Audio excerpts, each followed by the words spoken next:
Everybody on this quiet, rainy afternoon here in Gainesville, Florida. It's me once again, Frank Fry, the Gaming Geezer. Today I'd like to talk about encounters. And we've seen some excellent videos already on encounters, on how the various game masters handle them, uh, so on and so forth. Just some very, very, very good stuff. Very good ideas. And I'd also like to mix that in with kind of a response to DBJ's latest video on, as he called it, cinematic combat naked fighting rules. I hope that's so. But the way he described running the combats is pretty much the way that I would describe running encounters. Now, I think the first thing I need to talk about or want to talk about is the game itself. What kind of game are you running? Because that'll, of course, tell you what kind of encounter you're going to have, or what kind of encounters actually probably going to happen. Obviously, if you are running a game about ancient Rome, you're not going to walk around the corner of the dusty streets of Rome or wherever and run into a couple of American gunslingers from the Old West of the 1870s. Or maybe you will, I guess, depending upon the kind of game you're playing. But overall, your encounters are going to be, to me anyway, several different types. The first one is I call the general experience encounter. This is where the players actually encounter the world they're adventuring in. This could really be nothing more than bargaining with merchants in the town square, or just walking from your dwelling to perhaps a cafe. But what it does is it sets the stage. You're encountering the environment for the first time, and what goes on, how things are, how people react. Do they look at you fearfully? Do they ignore you? Or perhaps a lot of them are just very polite with a "good morning, sir." Overall, you're getting the idea of not only where you are, but some idea of who you are, what your characters actually mean in this particular world. Now, these are non-combat, quite actually. You could consider them a form of knowledge gathering, because you're getting an idea of the world. I mean, if I were to say, as you come out of the inn and as you walk down the streets of, Drayville, this medieval setting, the people are walking by. They're all some of them are closed up. They all seem to be nervous. All seem to have something on their minds. Now, of course, you're probably going to know this if you're a resident of Drayville, or it's already been explained to you, but this really reinforces people are nervous.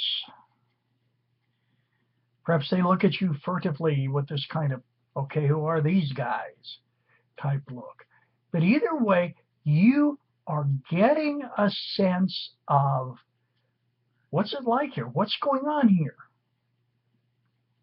The next kind of encounter is a more specific type of information gathering encounter. You want to find out what's going on in Drayville. Okay? You walk into the town square. The merchants are there. They seem a bit nervous. You go up to the first one, and you might ask, what's going on? Now, this is where I think DBJ's idea of the beats, it's not just, okay, roll the dice. How about he looks at you kind of strangely as if you've, fallen out of the sky, and looks at you and goes, you don't know, and then you can roll to see if you've made your charm spell. Usually in something like this, though, I'm not even going to have you roll. If this is important enough to gain this information, you're going to get it. It's a little, there's a difference between, there's an enemy army approaching, and we're trying to recruit, the call has gone out for the militia to assemble. Big deal. No urgency there. It's an NPC reaction. Now imagine that you've asked him, he looks at you, goes, you haven't heard? Zaldrax, the warlord, has been seen crossing the border, and he's headed straight here. Given how he was treated last time he was here, it's not going to go well. They're assembling the militia now. Although I'm not sure we could hold him off. Now you've got something different to work with, not just an information dump. Oh, there's an enemy army coming. What does that tell you? But you may, wait a minute, this warlord. Yeah.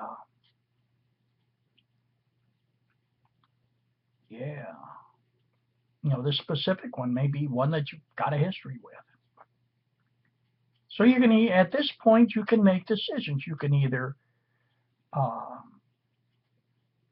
join the militia in hopes that your fighting skills could help.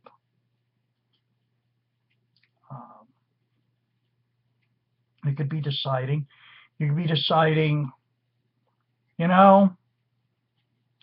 not my fight. Try to figure out how to get out of town before the warlord arrives, or the dragon, or whatever. But you've got choices to make. Now this is where you could probably throw in another encounter. You go back to your dwelling, or your inn, or whatever. Classic. A mother with her 2 children are standing there. She's absolutely terrified. Says, he's coming. My God. He'll kill us all. And she's frightened to death. And especially if you drop the, are you going to help? Type thing. And like I said, this is an encounter that it brings home the gravity of the situation. And I would like to think that it takes our little town away from being just basically a stage setting. It makes it a little more, especially maybe the woman and her children, that's the innkeeper's wife, and you know her. She made you dinner last night. How are you going to answer that?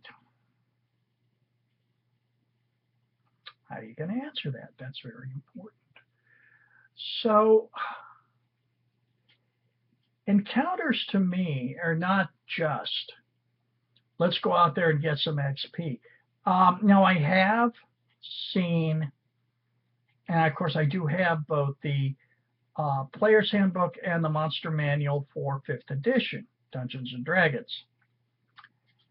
And I have the PDF of the Dungeon Master's Guide, complete with a little, oh yeah, well, here are your challenge ratings, etc., etc. Hell with that. I'm not really going to do that. Because, it's kind of, oh, look, those are, those are gnolls. And they have a challenge rating of 1/4, which means it's going to take 4 of them to really make a challenge for us, because we're 1st level. Or hell, 3rd level. You know, hell, we can rip through them without a problem. See, they're third level. You know. And all you're doing is just going out there and whacking stuff to rack up the points. Not very exciting as far as I'm concerned. What if you don't know what they are? What if you're out there in the forests, you're scouting, the forests are dark and they're misty and you see these shapes flitting among the trees? You don't know what they are. You know, you say, well, I'm a third level, well, I'm a third level fighter. But really, what are you? Actually, you are your character's a relatively young person, had training in how to handle your spear and shield, sword, whatever. So you're third level. You ought to, technically, you ought to be able to kick these boogers' butts. But it's not going to turn out like that if I have anything to say about it. You're not going to know what's out there. What are they? You find evidence of their utter viciousness. You come across the grim remains of, say, a party of refugees or whatever, and they're laying there, or what's left of them, they're half-eaten, they're dead, horribly murdered. My God, what does this? And yet at the same time, you're really facing a very low-level challenge. So the trick is to take that low-level challenge, in my opinion, and jazz it up, gussy it up, disguise it. Just disguise it. Because I don't care how high a level you are in terms of, you could be a 10th level fighter, magic user, vending machine repairman for all of me. But if you get out there and you act stupid, and you do stupid crap, it's probably not going to go real well for you. And it shouldn't. It shouldn't. So I don't really gauge encounters like that. Now, obviously, it's a challenge rating 7, Dragonborn Superlord or whatever, just to throw out something out there. And we've got the same party of third level characters. They may look at that guy and go, well, there's only one of him. Yeah, why is there only one of him? Yeah. That I think you get the picture. Doing encounters is very, very important. Especially in, my favorite games, Call of Cthulhu. Encounters are not random at all. You don't have wandering Byakhee or other monsters, wandering Shoggoths. Each encounter is crafted carefully to impart information, to show the nature of the threat, or at least part of it. That's what I like to do, and to me that's very important. Well, I hope that this has made some kind of sense. By the way, just a big shout out to everybody that was part of Brigade Con that put it on. It was wonderful. So let's have another one just like the other one. Wow! Okay, everybody, have fun, play games, and enjoy.